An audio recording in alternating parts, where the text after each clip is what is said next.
Greetings, pilots! We will tell you about the aircraft classes in World of Warplanes, about their features, effective usage, and role when operating in a flight with your comrades.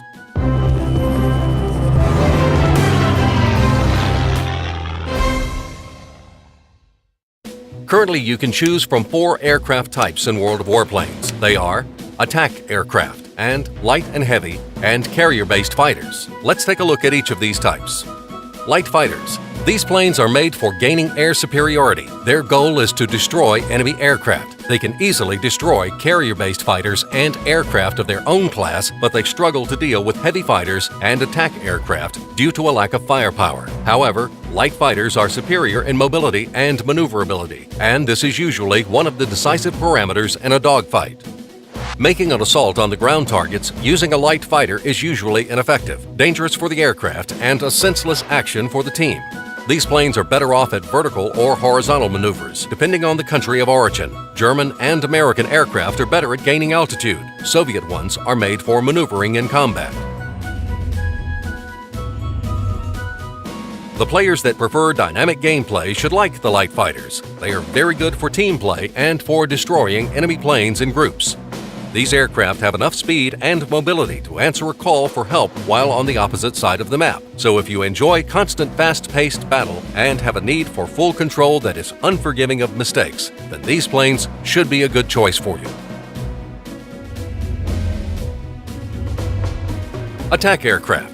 Their parameters are directly opposite to those of light fighters. These are heavily armored planes with the highest durability and firepower of all types. However, their low speed and maneuverability makes it harder to utilize these features in air combat. The main goal of attack aircraft is the destruction of ground targets. They are best at surviving sustained AA gunfire. An ordinary fighter will take a long time and will lose at least half of its hit points when trying to destroy an AA gun. The attack aircraft will do this in a matter of seconds, receiving next to no damage.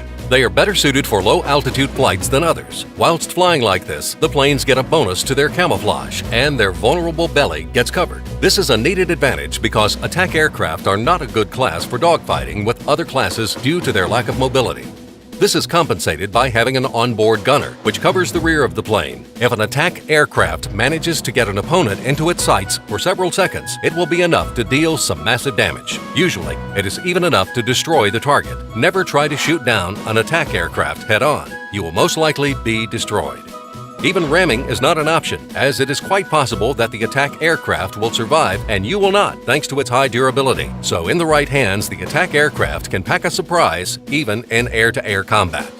The gameplay with attack aircraft is the slowest in comparison to the other classes. On one hand, the warfare is quite simple. You only have to destroy static targets. On the other hand, attack aircraft are really dependent on the team's actions. It is very vulnerable to fighter attacks unless having team support, and it is hard to shoot down fighter planes in one. But it brings a lot of satisfaction when you manage to do so.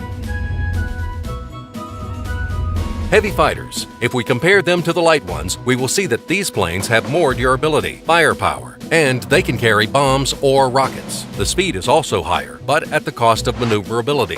Their mission is interception. Thanks to a lot of available afterburner time, heavy fighters gain altitude easily. They destroy their opponent in a fast, powerful burst when diving from high above. They climb back up or escape to the side afterwards. These planes are not made for mobile combat. Heavy fighters are vulnerable to highly mobile, lighter ones, although some have a gunner on board who is capable of dealing high damage and even successfully shooting down an enemy plane.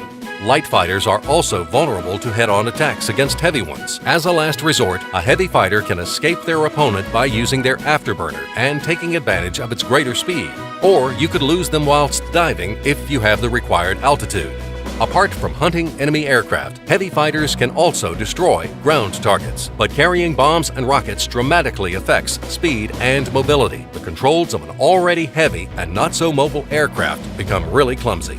If we compare it to ground forces, then a heavy fighter can be compared to a sniper. It is located near the main combat location, picks an easy target, and destroys it with a single well-aimed strike. Carrier-based aircraft. This class is interesting. The features of these airplanes cannot be described briefly.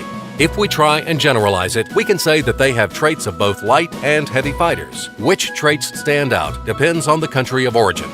American carrier-based aircraft are closer to heavy fighters. They are heavily armed, have high durability, a long afterburner time. They gain altitude easily and can lose an opponent during a dive. Japanese planes are more like light fighters. Their lack of durability is compensated by high maneuverability. They are unmatched in this field. The main advantage of carrier-based aircraft is that they offer several combat styles for you to choose from. You can install bombs and rockets onto your plane and try to attack an aircraft playstyle. Or you can play as a pure-blooded light fighter by choosing not to. The peculiarities of each class offer interesting tactical possibilities when playing in a flight with your friends. Let us show several examples. A classic flight consists of 3 fighters. You can use aircraft of different countries to compensate for the faults of the others. The main goal is to stay together and use the airplane's potential to its fullest. 1 attack aircraft and 2 fighters. In this flight, the attack plane destroys ground targets and acts as a lure. The fighters must stay close, but at a higher altitude, and closely monitor the skies to cover the attack aircraft from approaching enemy aircraft. If a dogfight, the attack aircraft can also help its wingmen. A flight of 1 heavy fighter and 2 Japanese carrier-based fighters. In this combination, the heavy fighter plays the role of bait and the main damage dealer at the same time. The Japanese can provide solid cover thanks to their high maneuverability. So while the carrier-based fighters distract the enemy, the heavy fighter can climb up safely, gaining the altitude necessary for a comfortable dive attack. 1 carrier-based fighter and 2 heavy ones. The tactics are similar to the previous flight, but this combination will require more skill and coordination from the wingmen. The carrier-based fighter will need to act as bait, actively engaging in mobile combat, whilst not allowing the opponents to escape the battle. The heavy fighters will attack in passages, knocking out the enemies one by one. Other combinations are of course possible. For example, a flight of attack aircraft, or 2 attack aircrafts and a heavy fighter. The search for an effective battle combination is an interesting part of the game. Try it. That's all. Good luck in your battles.